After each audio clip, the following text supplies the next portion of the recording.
In 1650, European trade began to rapidly grow in Africa as merchants sought to purchase slaves through the triangular slave trade. Until the mid-19th century, the Europeans remained unthreatening to the other 80% of the independent African continent. There was a political absence, and only European explorers, merchants, and traders occupied it.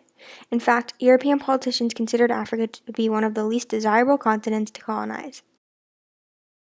But by 1870, during the Second European Industrial Revolution, a growing interest in holding internal African territory arose from major European powers once they realized how rich in resources and the potential Africa had to benefit their economy.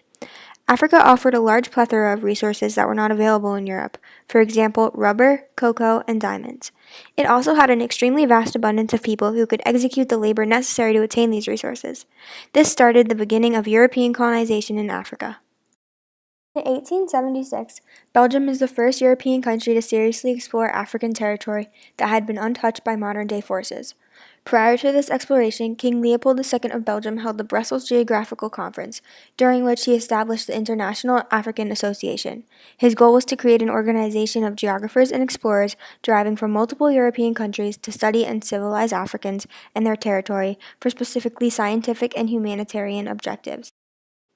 However, Belgium seems to be the only country to thoroughly follow through with the exploration when 3 years later King Leopold hired Henry Morton Stanley, a British world explorer, to explore the Congo River Basin.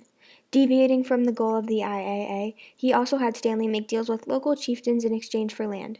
With his help, the king established the first European claimed territory in Africa, the Congo Free State, currently known as the Democratic of Congo.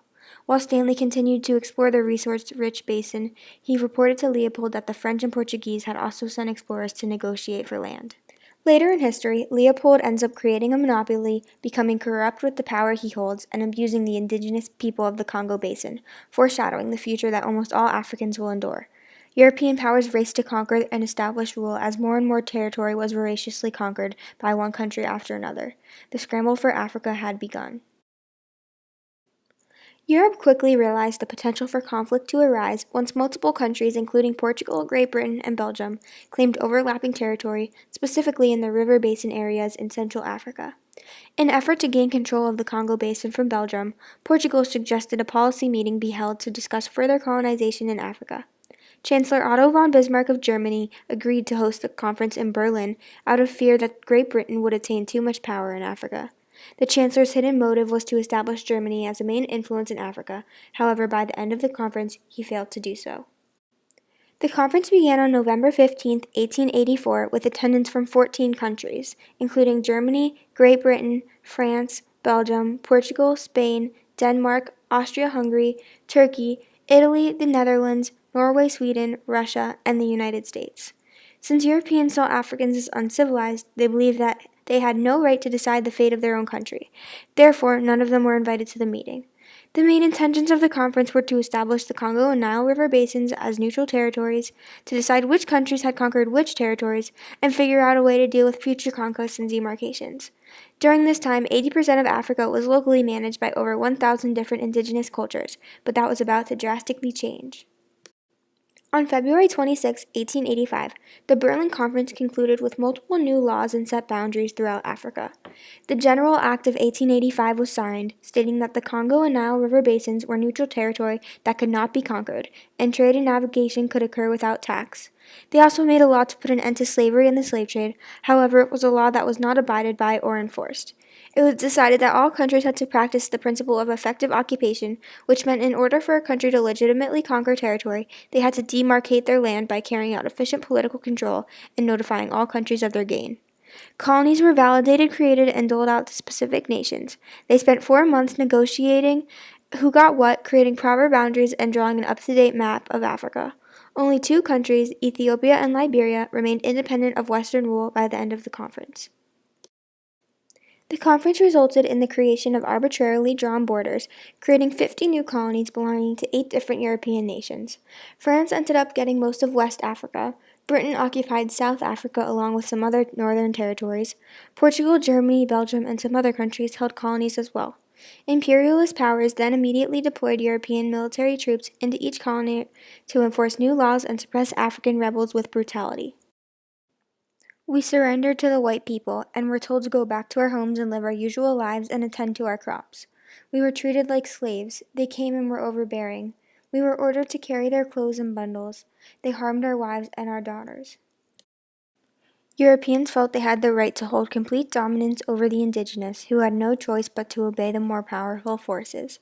At first, most Africans welcomed the Europeans for the sake of what they hoped to receive from them. Samuel Maharero, leader of the Herero tribe, sends a letter to another tribe leader about the German forces ruling them.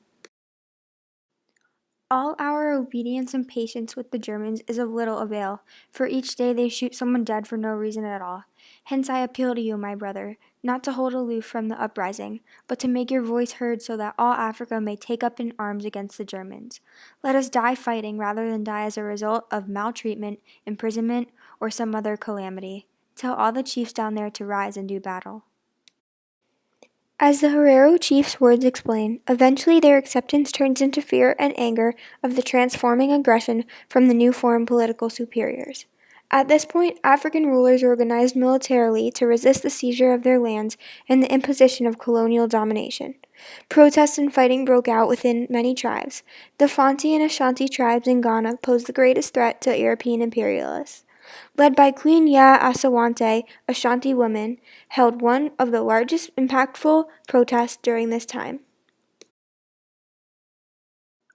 Now I have seen that some of you fear to go forward and fight for our king. If it were in the brave days of old, chiefs would not sit down to see their king taken away without firing a shot. No white man could have dared to speak to the chiefs of the Ashanti in the way the British governor spoke to you chiefs this morning. Is it true that the bravery of the Ashanti is no more? I cannot believe it. Yea, it cannot be.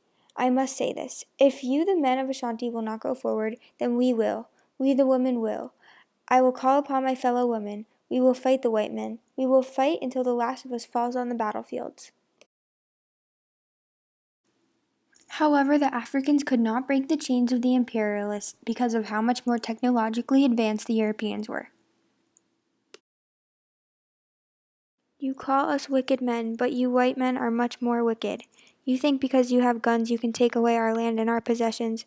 You have sickness in your heads, for this is not justice. Not only were Africans hurt by the imperialists physically, but also by the boundaries they drew without any regards to their formerly established linguistic and cultural dividing borders.